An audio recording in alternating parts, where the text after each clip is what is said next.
Thanks for taking 5 minutes to study with me. On this episode of 5-Minute Bible Studies, we're going to be talking about the Gospel according to Matthew.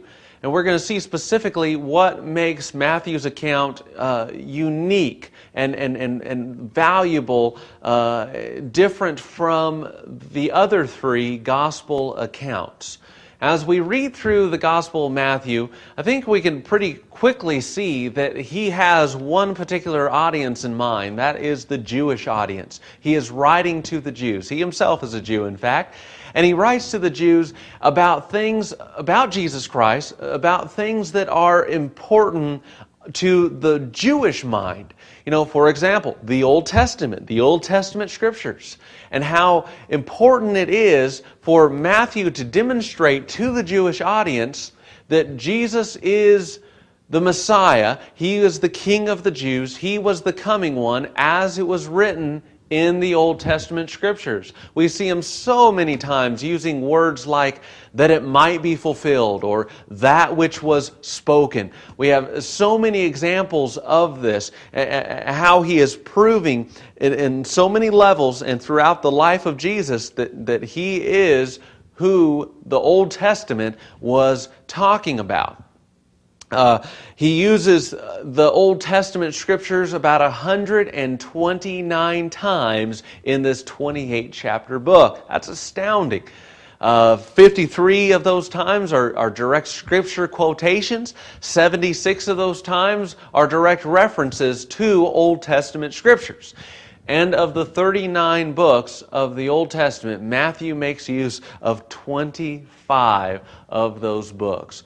So we can definitely see where his focus is at, proving to the Jews from the Old Testament Scriptures that Jesus is the coming one, that they were waiting for, that they were looking for.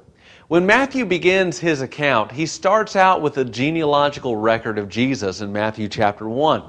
Now, this is so important. It may not be so important to you and I, but it is so important, so significant to the Jewish audience, because they were looking for the coming one to come from a specific family tree. The family of Abraham first, and certainly the family of David, because they were looking for the king of the Jews. And so Matthew proves by this simple genealogical record that Jesus is in fact of the lineage of the kings of Judah. That's so valuable. And therefore, he is proving in this family tree record that Jesus has the right to be king of the Jews. You notice also how 10 different times throughout Matthew's account, Matthew calls Jesus by the Son of David, calling him the Son of David. That was so significant to the Jewish audience to understand that Jesus has the right, that he came in the right avenue, being a son of David, in order to take the throne of David. He had that right. Following this, we have a really great outline, really simple and direct outline of Matthew's Gospel. From chapters 5 through 8, for example, we have essentially the king's proclamation. You know, the proclamation of Jesus. It's often called the Sermon on the Mount, there in those 3 chapters of Matthew, beginning in chapter 5. This is his proclamation. This is who he is. This is what he teaches. This is the truth that the king proclaims. Immediately following this, Matthew begins by providing the Jewish audience with the credentials of Jesus. That he has the right to be king, and he has the right to say the things that he says. He has the right to command the things that he commands, and this is why. So from chapters 8 through chapters 10, we have the validation, we have the confirmation of his proclamation that he previously gave on the Sermon on the Mount. Within this time, we find him confirming his words through many different signs and wonders and miracles. And Matthew is interesting in that he shows the miracles of Jesus in three different avenues. We see him in sometimes proving that Jesus is the ruler, is the king over the human realm.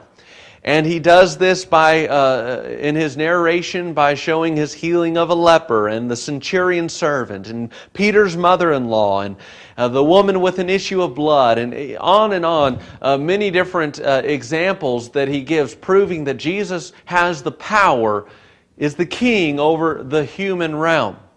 He doesn't end with that. He also turns to the signs that Jesus performed in the realm of nature, showing that he has power over the realm of nature. When he settled the sea's tempest, or when he walked on the water, when he fed the 5,000. All of these different examples show us that he has the power over the realm of nature. He doesn't end there, but his third point is that Jesus is king over the spiritual realm as well. As Matthew records him casting out many different demons, Matthew certainly records the resurrection of Jesus himself, but he also records the resurrection of a young woman who passed away as well. In all of this, he is proving to the Jews that Jesus is the King of all kings over the human realm, the nature realm, the spiritual realm.